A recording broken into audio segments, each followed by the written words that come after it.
Welcome back to the channel, guys. My name is Austin. This is Gone in 60, and this is my 2022 Subaru WRX. And today I'm going to be sharing all of the things that I do not like about my new WRX. Now, don't get me wrong, guys. I love this car. It has been great, but every car, no car out there is perfect. These are some things that I don't like about the car. If you guys have some things that maybe you don't like about the new Subaru WRX, please drop in the comments below. You know, my hope with these videos and just honestly all of my reviews is to be transparent, is to be honest, talk about the good, maybe talk about the bad. Maybe some of these things are very like not meaningful at all. Maybe some of them are impactful to you. Maybe some comments that you guys leave down below help other people, but these are the things that I don't like about my new WRX. So as I have owned the WRX, the looks of this car has grown on me a ton. Like, I actually think I like the side cladding. I don't mind it. I really don't. I think it looks aggressive. Obviously, probably should lower my car a little bit, but you know, I like it. It's really aggressive. It makes sense. It kind of brings back like that rally heritage. But the first thing that I don't like, now I will say this little spoiler that I put on there definitely helps the looks of the car. But the first thing that I don't like is just how much plastic is on this rear bumper. It is a lot. I think they could have painted portions of it. It could have been okay, even if they would have just painted this portion. But the whole thing, it's just like this big plastic diaper. Now, with the exhaust and how I have it set up, I think it looks a lot better.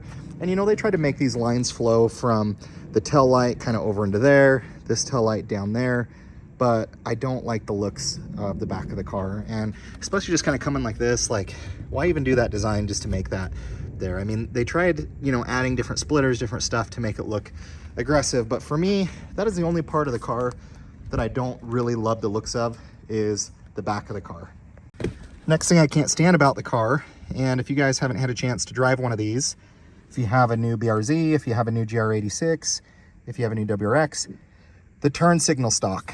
And I will show some videos up on the screen for you guys so you can see what it is like. But Subaru, and I think other brands like BMW have done this in the past, it is the most annoying turn signal stock, and I have it on 2 of my cars. But essentially, normal turn signal stocks, you leave on your blinker, you turn, comes off.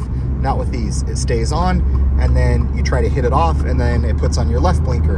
Or you try to hit it up, it puts on your right blinker. There is some nice little things where you just barely tap it, and it just goes, you know, 3 or 4 times, and you can kind of switch lanes. But it is really annoying because you're constantly doing this. You're just constantly trying to get it right. Sometimes I'll put on my right turn signal when I don't want to, or my left, or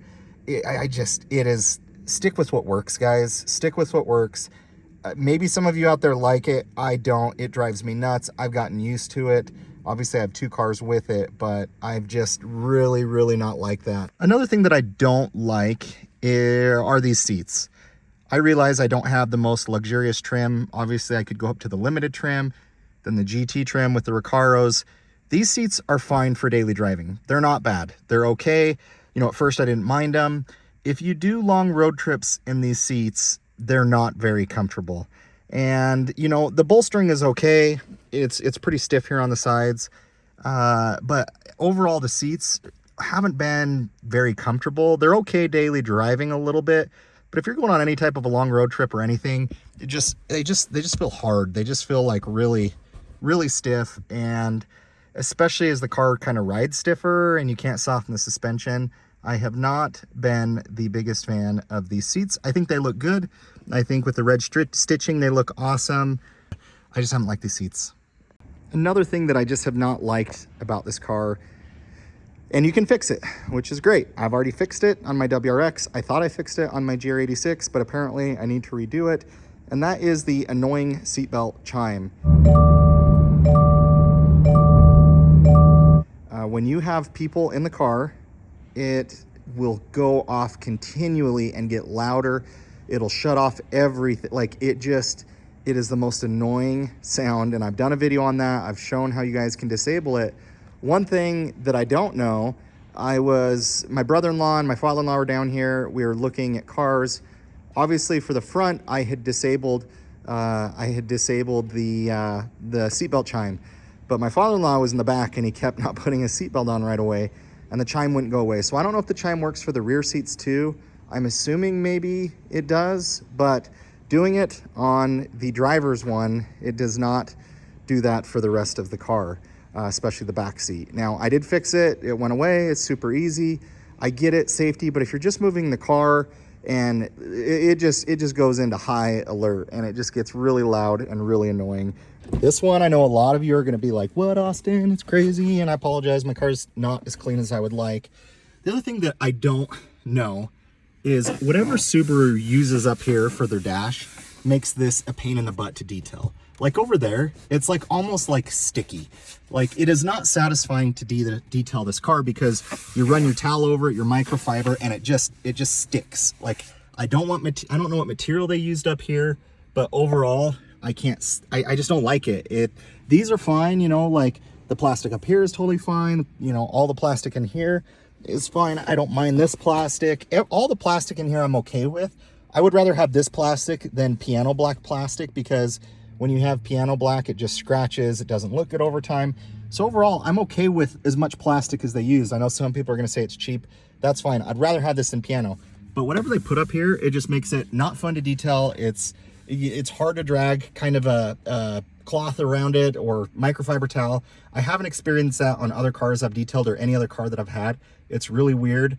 If some of you know why or what material they use, but it is not the same material that's right here. It's like different up here and you can feel it. Like this feels like sticky. It feels like it has something on there. This feels smooth like the other plastic. So I don't know if they did it to like reduce glare, if they did it to reduce dust. I don't know what it is, but I don't like that. Another thing might not be super popular. I love the looks of these vents. Like I think Subaru did a good job with the car and how it looks on the interior. They did a great job dressing it up. I like the looks of these vents. However, I do not like the functionality of them. Sure, you can turn it one side and block it. I have a very hard time kind of finding that sweet spot, especially with like these vertical ones of just the airflow. Like I feel like I'm always playing with them. They look really nice, but I have a hard time dialing in just where I want the air to blow. I'm sure I'm being a wimp about that, and maybe it's a lot more functional. If you guys like it, that's fine, leave a comment. But I just have a hard time kind of finding that sweet spot of the air blowing on me. My GR86, I love it. It's just got a round one right here, and it's basic. Like I get it, they dressed them up, but it does make it a lot harder for me to get the air right where I want it. A couple other things, and this is just unique to my car. It does not have anything to hold the floor mats in place. It came with these all-season floor mats, all-weather floor mats, and there's literally nowhere to hold up my mats. I don't know how that was skipped. I don't know what happened there. Another thing that I am not overly crazy about, but honestly I fixed it, is the rattles. There's been quite a few rattles, but it's mainly just been on the passenger side. And if a lot of you have the new WRX, I think I've showed this in another video, but right here, if you hit this, it'll tap. See, this is my passenger side, and I put double M tape over here. But if I go over to my driver's side and I start hitting on it, you guys will see exactly what I'm talking about, or hear what I'm talking about. It's extremely loose. One thing I will notice with the car is the more that I drive the car, the more rattles I'm starting to notice, especially, you know, I just crossed 5,000 mile mark, and it is something that I'm kind of keeping my eye out for. I've kind of noticed more rattles kind of up here on the dash a little bit, but overall it's been really solid. The car, I will say, even just like when you hear me shutting the doors, it sounds solid. It's not like super tinny or cheap. I'm overly honestly surprised about the quality of this car. I've actually really enjoyed it. I've actually really liked it. But guys, those are just some minor gripes. Those are just some things that I don't like about the car. Overall, I have way more that I love about this car than I hate about it. This thing has been great. It has got plenty of power. It's got all the sounds. It's fun to drive. It has been a great car for me. I've taken it on a couple of road trips. I have had some aggressive driving in it. So far, I've loved it. These are just some things that I don't like about it. If you guys share my opinions or like them, leave a comment below. If you disagree, that's totally fine. Please like, comment, subscribe. This is Gone in 60. This is my 2022 WRX. The gloomy skies or reflecting on the things that I don't like about the car. Thank you guys for watching. We'll catch you on the next video.